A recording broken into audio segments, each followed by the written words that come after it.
welcome to India Business Hour. I'm Shireen Bhan. The headlines that we're tracking for you this evening. RBI Governor Sanjay Malhotra says he will look at the inflation outlook over the next 12 months before deciding on policy rates. Adds the neutral stance does not mean that the RBI cannot cut rates and can go in either direction. Money market not expecting a rate cut in August. That's an exclusive. For foreign banks, they can go up to 100%. So if you don't allow them even 26%, that kind of seems to defy logic. The RBI governor says not allowing foreign banks to own a 26% stake in Indian banks defies logic, says the RBI will examine cases if any requests are made. The governor also rules out any new bank licenses to corporates. 1, 2, 3. Tesla finally drives into India. Showroom now open in Mumbai. The Model Y will be available at a starting price of 60 lakh rupees. The cars are currently being imported from the company's Shanghai factory. The Sensex and the Nifty snap a 4-day losing streak. Mid-caps outperformed the blue chips. 2 stocks advance for every declining stock. The process to appoint the next Federal Reserve chair has begun, says U.S. Treasury Secretary Scott Bessent. U.S. inflation picks up pace in June to 2.7% as companies pass on tariffs to consumers. Nvidia shares surge after the Trump administration allows the company to sell high-end semiconductors to China. The decision comes just days after Jensen Huang met President Trump. The British Civil Aviation Authority clarifies, says it has no technical concerns with Boeing's planes. The clarification to CNBC TV 18 is on the safety notice over fuel valves, which was issued in 2015. The UKCAA says it does not require any additional actions from UK carriers. The unemployment rate across urban India rises for the third straight month to 7.1% in June. Nearly 1 in every 5 young persons in urban India is jobless, according to the government's periodic labour force data. External Affairs Minister Jaishankar meets China's President Xi Jinping, appraises him about the recent developments in the bilateral ties. This is Minister Jaishankar's first visit to China in 5 years after the Galwan clashes between both armies. President Trump says he's disappointed but not done with Russia's President Putin. This comes hours after Trump announced plans to send more weapons to Ukraine and threatened Russia with 100% tariffs if the war does not end in 50 days. India's group captain Shubhanshu Shukla returns from the International Space Station along with 3 other astronauts of the Axiom 4 mission. He is the first Indian to visit the ISS and spent 18 days at the space station. Also on the show, a toxic mountain that towers over East Delhi for decades. The Ghazipur landfill may finally be flattened as the Delhi government proposes a 489 crore rupee plan. But will the plan fructify? A special report coming up. Well, let's start with the day's market action. The market snapped a 4-day losing streak today. The Sensex gaining over 300 points. The Nifty put on about 100 points today. The broader markets outperformed the blue chips. The mid-cap index gained over 550 points. That was the story on Dalal Street, but Wall Street is painting a mixed picture at opening bell. Nvidia shares are rallying after the Trump administration allowed the sale of high-end chips to China. What's also moving the market is inflation. Inflation has accelerated to 2.7% in June as companies in the US pass on the cost of tariffs to consumers. But strong earnings from JP Morgan, that's providing some ammunition for the bulls. Jamie Dimon of JP Morgan says the US economy remains resilient as the bank beats estimates on all parameters. US Treasury Secretary Scott Bessent has told Bloomberg that the process of appointing the next Federal Reserve chair has begun and that he's also involved in that process. But back home, the top story this evening. In his first television interview since taking charge, RBI Governor Sanjay Malhotra said policy rates can be cut if the inflation forecast is lower than the current estimate of 3.7% or if growth slows even further. Speaking to Lata, Governor Malhotra said inflation outlook over the next 12 months will be a key factor in determining the rate decision. The governor also asserted that price stability is our core mandate and the primary objective for the RBI. He said transmission of the recent rate cuts is happening on new loans. Another important statement from the governor was about foreign ownership of Indian banks. Governor Malhotra said not allowing foreign banks to own a 26% stake in Indian banks defies logic. He promised that the RBI will examine cases if any requests are made. The governor was asked about this in the context of Dubai-based Emirates NBD Bank potentially picking up a stake in private lender RBL Bank. The governor refused to comment on whether the RBI would review its position on cryptocurrencies. He did say, though, that a government committee is looking into the matter and that the RBI has presented its views on the implications for monetary policy and financial stability. Here are some of the key excerpts from the first television interview with RBI Governor Sanjay Malhotra. Inflation is likely to be around 3%, that is well below 4% for practically all of 2025 calendar. And that makes it 2.5 percentage points, 250 percentage point real rate. For a good 9 months, from March, it is at 3% and it will be that way all the way till December. More importantly, sir, now the WPI has come in negative. So, that also impacts manufacturers, that level of deflation.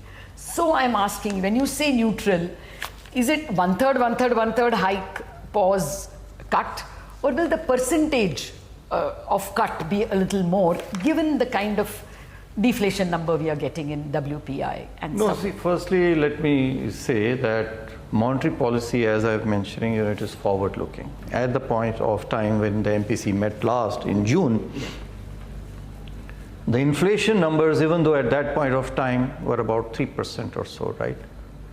But forward-looking was 3.7%. So even if you want to give, weightage, again, going back to your question of this real rate of interest or neutral rate of interest, even if you were to give importance to that, which I'm not saying is not relevant at all, of course it is relevant. The difference was about 1.9, it's less than 2%, it's very much, within the band. And neutral, as I've already mentioned, it doesn't mean that we can't, move up, move down. We can certainly, move down. But for that, yes, the outlook has to change. Whether it will go down to 3%, I don't know. We will let you know. The street is 3.3 now for the full year, FY26. Yeah, so we'll be coming out with our numbers. You're right, there is an expectation, correctly so, that inflation will be perhaps, for this year, not 3.7%, but lower than that. That's certainly on the cards. And if that happens, the monetary policy will have a look at it and take a call. I don't want to preempt, what the MPC is going to do, but I'm only emphasizing that we will continue to look, we'll continue to be data dependent and continue to look at the incoming data, and especially, the outlook, and the situation so warrants, we can move either ways, which can, even be downwards. Okay. There are two foreign banks wanting to buy stakes in Indian banks. SMBC, the announcement from Yes Bank has already come and they are awaiting your permission. Right. Now, hitherto RBI had only given permission to foreign banks to cross that 15% when the bank was in trouble, like in Catholic Syrian's case or in Lakshmi Vilas, where of course DBS bought the whole bank. Now, Yes Bank, you have the odd situation of State Bank having, its own banking license and owning 24% in Yes Bank. So, RBI probably wants that to end. But in the case of RBL, we understand NBD is very interested. So what is, first of all, have the cases come to you? And more importantly, if you are going to give permission, like even IDBI is apparently, the interested parties all want 26%. So as a rule, will you want to change from 15 to 26? See, as per the FDI policy, the foreign banks are allowed up to 74%. Yes. All right. And the foreign banks can actually start business in our country 100%. as even up to 100%. So that's even more than 74%. But they don't want that. They want to get into, established Indian banks. Yeah, so, Indian promoters are already allowed up to even more than, 26% stake to be brought down to 26% stake within a period of 15 years. Yeah. Voting rights, of course, because of the Banking Regulation Act, cannot be, even if the share financial stake is more than 26%, cannot be more than 26%. So even foreign banks can certainly have, 26% stake, economic interest, voting rights. Yeah. There should not be any difficulty in them having, up to 26% stake in a bank, in an Indian bank. Okay. No, it's just that until now it was only given. They have not come. So we have not, your question as to whether some cases have come to us for having 26%, they have not. Mm-hmm. But if they come, we will certainly, we are already reviewing the policy, as you are saying. There is some kind of, clarity is not there, some ambiguity is there, as you are saying. No, we'll try to bring in, these clarifications and bring clarity in these guidelines. Okay. And no, until now at 15%, it was kind of a hard stop, and case by case, Reserve Bank was allowing. So I'm just asking if that 15% hard stop. As I mentioned to you, for foreign banks, they can go up to 100%. Okay. So if you don't allow them even 26%, that kind of seems to defy logic. Because there is this law that is sitting in front of the US House of Representatives, crypto law, in fact they're calling it crypto. I think it got passed recently. Yeah. So I was just wondering if in the Reserve Bank any chatter on this.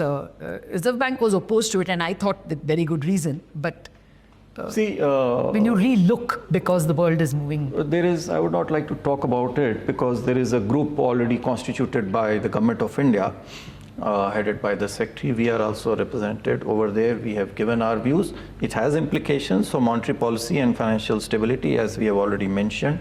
I may also mention, that the landscape here for payments in India is very, very different. Yes. A lot of the issues which are there in some of the other economies, we have been able to resolve because we have the UPI, we have the NEFT, we have the RTGS. The problem is basically for small payments, costs of small payments in these other countries and cross-border payments are high. We have been able to resolve it. So let's wait, for the final recommendations of the working group. Okay. Well, that was the RBI Governor on cryptocurrencies. You can catch that entire conversation with him at 9:30 p.m. That's coming up right here on CNBC TV 18, a 1-hour blockbuster interview on CNBC TV 18. But the other big story tonight, the big Tesla India launch. 3.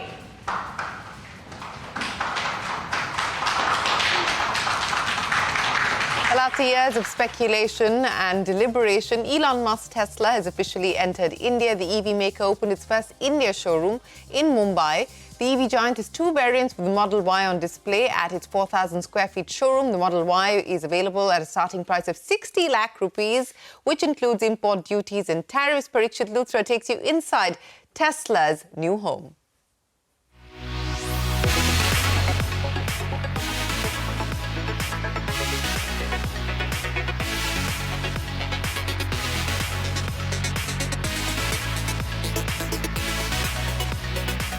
Tesla is finally here in this 4,000 square feet space in Maker Maxcity Mall, BKC, Mumbai. They've only launched the Model Y for now, and this is the car that is available. Now, with a $37,000 price tag in the US, you have to add a 70% duty in India. That takes up the price of this car to 61 lakhs for the rear-wheel drive version and to 69 lakhs for the long-range version. Now, what do you get in terms of performance? In terms of range first, the car can go up to 500 kilometers with the rear-wheel drive version and 622 kilometers with the long-range version. We are hiring. You have seen it. We are hiring, so we will local team. Yeah, we are doing. India has so much incredible talents. Yeah, so we don't need talents. We have many talents locally, so we're gonna hire local. Tesla has announced that there will be 4 charging centers in both Delhi and Mumbai. They'll install 16 superchargers and 16 destination chargers in each city. Now, every Tesla customer who buys the Model Y will get this home charger for free. You can install it on the wall of your garage and you can charge your car overnight. There will be superchargers only in specific locations in Mumbai and in Delhi, and these can charge your car up to 250 kilometers in about 15 minutes or so. The pricing for charging your cars with the help of the supercharger will be announced by Tesla in the weeks to come. We spent about 2 hours in the Tesla showroom speaking to the Tesla management. Clearly, there is a lot of excitement about the Model Y launch here in India. The company has brought all the latest features and charging options to the India market. But the full self-driving function is not available just as yet. The company would like to test it further on Indian roads before offering it to the customer. For the moment, the car is coming at a very hefty price tag because of the duty structure. The company would be hoping that India would soon have an FTA with the European Union and a trade deal with the United States, which will bring down the tariffs to possibly 10%. And that would make it much easier for Tesla to sell cars in India. With video journalist Bharat Kori in BKC from outside the Tesla showroom here in Mumbai, this is Parikshit Luthra. Well, that's the latest there as far as Tesla's India launch is concerned. But as Parikshit was pointing out, will people book now or will they wait for clarity on the India-US FTA? Because that will mean a significant reduction there in duties. But staying with electric vehicles, VinFast, the subsidiary of Vietnamese EV maker VinFast, has commenced bookings for 2 premium electric SUVs, the VF7 and the VF6 models. These will be sold in August after the inauguration of the company's plant in Tamil Nadu. The company said the deliveries will follow later. Shares of Ola Electric in focus today after the company's losses narrowed in the first quarter of the fiscal. Bhavish Aggarwal told CNBC TV18 the company was looking into issues being faced in Maharashtra and added that the management is engaging with authorities. He also clarified that Ola has not heard from the Maharashtra government about store closures. Here's Bhavish Aggarwal. The confusion that happened was the registration and registration numbers mismatched in February or March, and I think in our Q4 results we actually clarified that with a proper walk of how the numbers stacked up. So I think in the public domain, definitely this issue has been now behind us. SEBI and we had many conversations, and whatever questions they asked, we definitely clarified. That's Ola. Now in earnings, Network 18 reporting news business operating revenue of 430 crore rupees in the first quarter of FY26. This is 5% lower when compared to the same quarter last fiscal, despite a high base from last year's election-linked advertising and subdued consumer demand. Network 18's tight control on expenses has seen its operating costs decline by 5%.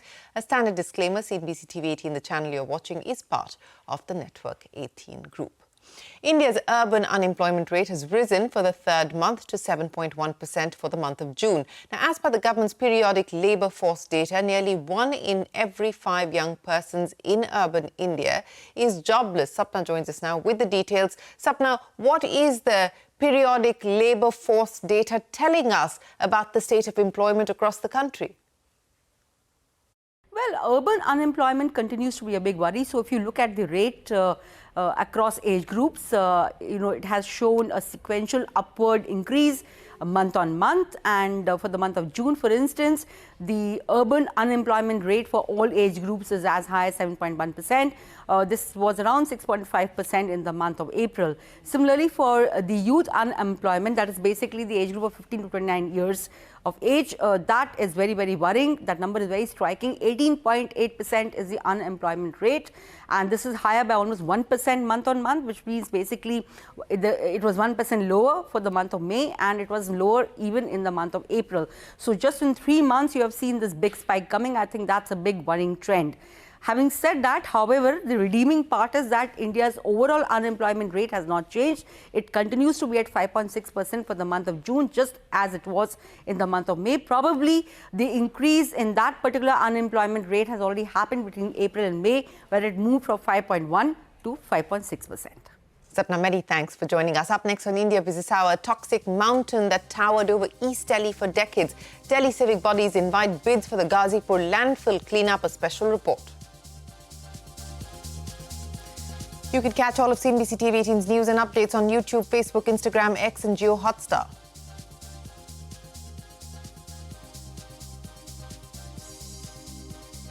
India's External Affairs Minister S. Jaishankar met China's President Xi Jinping during his two-day visit to China. In a post on X, Jaishankar said he appraised the Chinese president about the normalization of bilateral ties between the two nations. This is the minister's first visit to China since tensions in the Galwan Valley clash along the line of actual control in 2020. The Supreme Court has directed Samay Raina, the comedian, and 4 others to appear in person after a petition over comments made on individuals with disabilities. The Supreme Court observed that the right to free speech cannot prevail over the right to life and dignity. The influencers have been told to file their responses to the petition within the next 2 weeks. A college student in Odisha set herself ablaze after alleged sexual harassment by a professor. She died of injuries at AIIMS Bhubaneswar. The 20-year-old's formal complaint seeking help from the principal before the incident was reportedly ignored. The college's principal, Dilip Kumar Ghosh, has been arrested and sent to 14 days in judicial custody. Relief for Indian nurse Nimisha Priya. Local authorities in Yemen have postponed the execution that was scheduled for the 16th of July. Sources have said the government has been rendering all possible assistance in the case since the beginning. The government has also made concerted efforts to seek more time for the family of Priya to reach a mutually agreeable solution with the other party. British Civil Aviation Authority has said that it has no technical concerns with Boeing's planes. The aviation body has clarified to CNBC TV 18 that the safety notice over fuel valves was issued in 2015, adding that it does not require any additional actions by UK carriers. Madhiya is standing by with all the latest developments. You know, Madhiya, there was this update that came on the website or the social media pages of the UK Civil Aviation Authority, which led to confusion. So clarify for us what the UK Civil Aviation Authority is now saying. Right. So the UK Civil Aviation Authority has clarified to CNBC TV 18 that its May 2025 update to a safety notice on fuel shutoff valves in Boeing aircraft was purely administrative and was not triggered by any new technical concern. Responding to a query, the CAA said, and I quote, "Due to the update to the contact email address, our website published the document as if it was a new document. While the Air India accident investigation is ongoing, we do not have any technical concern with regards to Boeing products and we do not require any additional actions from UK operators," end of quote. But despite the clarification, the original 2015 airworthiness directive issued by the US Federal Aviation Administration is back in the spotlight. The FAA had flagged that these fuel shutoff valves might have hidden faults, what they call latent failures. So they may look fine from the outside but not perform their functions as needed. The FAA directive had said that airlines needed to test these valves every 10 days, swap out faulty parts and update their maintenance manuals. Let's note that the 2015 directive is different than the 2018 safety bulletin by the FAA, where it warned of potential disengagement of the fuel switch locks, which could cause uncommanded movement of the switches. Both these directives are significant because the AAIB preliminary report on the AI 171 crash says it was the fuel control switches that transitioned from run to cut off during takeoff, which caused both the engines to lose thrust. The report does not have the full transcript of the cockpit conversation, neither does it clarify how the switches moved. So as the final report is still some time away, these older safety directives by the FAA might hold key clues to what really went wrong with the flight that crashed in Ahmedabad seconds after taking off on the 12th of June, killing at least 260 people. Madhiya, many thanks for joining us. Now, the Delhi civic body has proposed a 489 crore rupee plan to flatten the Ghazipur landfill. It's a toxic mountain that has towered over East Delhi for decades. But CNBC TV 18's Shivani Bazaz reports that for the people in the locality, the government's decision to throw money at the problem is of little comfort, especially since numerous cleanup drives have failed in the past. Take a look. What you see behind me, this isn't just a garbage dump. It's the 65-meter-high Ghazipur landfill that looms like a ticking time bomb where waste, danger and decades of delay pile up every single day. Commissioned in 1984 and declared full over 2 decades ago, Ghazipur still receives 2,000 tons of fresh waste daily, a mountain that keeps growing as policy after policy crumbles under its weight. So the question is, will Delhi government's 489 crore mega project to flatten this landfill finally bury the mess, Or will it too disappear under the layers of this mountain of garbage? Since 2019, multiple cleanup drives and deadlines have come and gone, including a biomining effort that managed to process only a fraction of the estimated 14 million tons of legacy waste here. Locals say, beyond toxic air and water, it is hard to breathe on most days, but this gets tougher in the monsoons. जब हवा चलती है, बारिश होती है तो बहुत बुरी बदबू आती है हमारे वहाँ तक, कॉलोनी तक। हवा की इतनी बुरी बदबू आती है कि सांस लेना मुश्किल हो जाता। हमारी माँ तो हार्ट की पेशेंट है, उसको सांस लेना बहुत मुश्किल हो जाता। ये हमें पता है हमारे दिल पर क्या गुजरती है जिस टाइम हवा चलती है, बदबू आती है वहाँ पर। हम बहुत दिन से ये सुन तो आ रही, कभी तो ऐसा हुआ नहीं है जो ये ठीक करवाएंगे। ये तो ये बातें रखती हैं, झूठे बातें करते हैं, मगर अभी तक ऐसा कोई हो नहीं है जो ठीक करवाएंगे। In 2017, a landslide at this landfill killed 2 people. This galvanized official action, but the results have not been material. Several deadlines have been set, first 2024, then 2026, and now 2028. Contractors have been fired midway. The people are still waiting. And fires, like the one that raged for over 36 hours recently, keep highlighting the risk of doing too little, too late.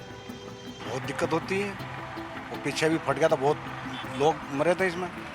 नाले में फट के नाले में जाकर पड़ा था, बहुत लोग मरे थे इसमें। आग तो 12 महीने लगती रहती है इसमें। मुझे यहाँ 32 साल हो गया है, तब से ऐसे ही देख रहा हूँ। कुछ जिन्हें कितनी बेवाएँ हैं ना भाई, ये होगा भी, ये होगा, कभी आज तक हो ही नहीं, कुछ सिलसिले नहीं हुआ इसके बारे में। Ghazipur has now become a symbol, not just of India's waste crisis, but of its policy paralysis too. Actually क्या है कि जब बारिश होती है तो इसमें जो पानी नीचे बैठता है ना, तो उससे उमस होती है, और उमस के साथ हवा के पास जो आता है पॉल्यूशन आता है, तो सब चीज़ बदबू आती है, उसके लिए भी जो है वो होता है। और एक जब बारिश उसमें पानी पीता है तो नीचे को फिसलता है, जैसे पहाड़ गिरता है ना, उस टाइप से नीचे गिर जाता है। अभी 2 साल पहले घटना घटी थी, 5-6 आदमी मरे थे।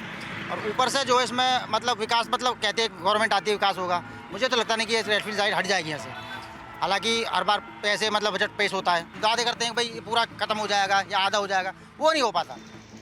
But in all this talking and promising and multi-crore rupee plans, the 70-acre landfill remains a growing health hazard. It pollutes the air with its constant release of toxic methane gas. The runoff and decomposition permeate into the soil and groundwater, and it puts millions of lives at risk. 489 crore rupees, 2 years, and a promise to erase a decades-old mountain of waste. But Ghazipur has seen many such promises before, each buried under new layers of garbage and delay. For the thousands who live in its shadow, the question isn't just whether this landfill will finally disappear, it's whether Delhi can clean up the system that let it grow this high in the first place. At the Ghazipur landfill in East Delhi, with camera person Balbir Singh, this is Shivani Bazaz for CNBC TV 18. Will that plan take off this time around or not? That is the big question. But before we wrap, Indian astronaut group captain Shubhanshu Shukla has returned from the International Space Station along with 3 other astronauts of the Axiom 4 mission. The SpaceX Dragon spacecraft splashed down on the coast of California at 3 p.m. today. Astronaut Shubhanshu Shukla is the first Indian to visit the ISS and spent 18 days in the space station. He will now undergo a 7-day rehabilitation program. We leave you with those memorable images.